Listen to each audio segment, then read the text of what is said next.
एयरपोर्टबाट चाहिँ मेरो अफिस रातोपुल हो। रातोपुलको लागि म याङ्गोमा जाँदैछु। अब अहिले त ठिकै छ कि जाम पर्छ गौशालामा।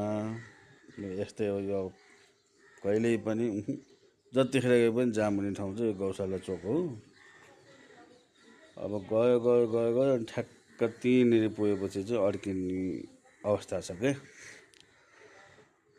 अब हामी देख्न सक्छौँ अहिले एकछिनतिर हामी जाँदैछौँ। यो हामी ट्याक्क पशुपति छिर्ने गेट, यहाँबाट अब यो पशुपति छिर्ने गेट हो। हामी यसरी आउँदैछौँ। यो यता तिलगङ्गा जाने मेन पर्वत जाने यता हो। अब यो टक्क पुल क्रस गर्दैछौँ हामी।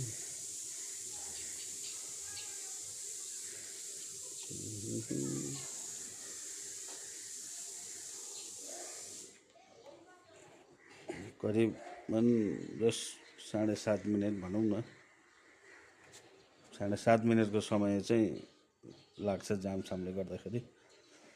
अब 4-5 मिनट हो।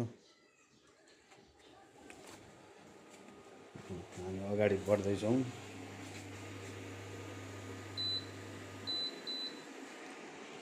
ल हेर्नुहोस् त जाम, यहीँबाट जाम पर्न सुरु हुन्छ।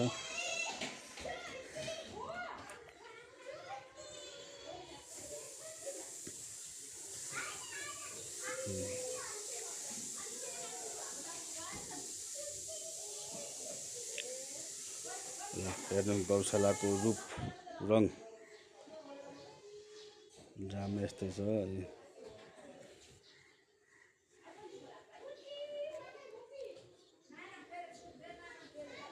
जाम धेरै हुन्छ क्या, जतिखेर गए पनि जाममै हुन्छ है।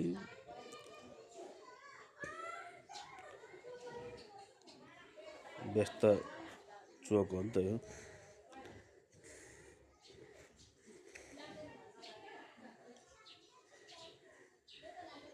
ल हेर्नुहोस्,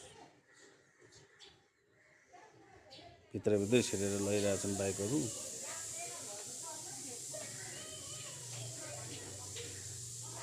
ल बाँकी अब तपाईँहरू आफै हेर्नुहोस्।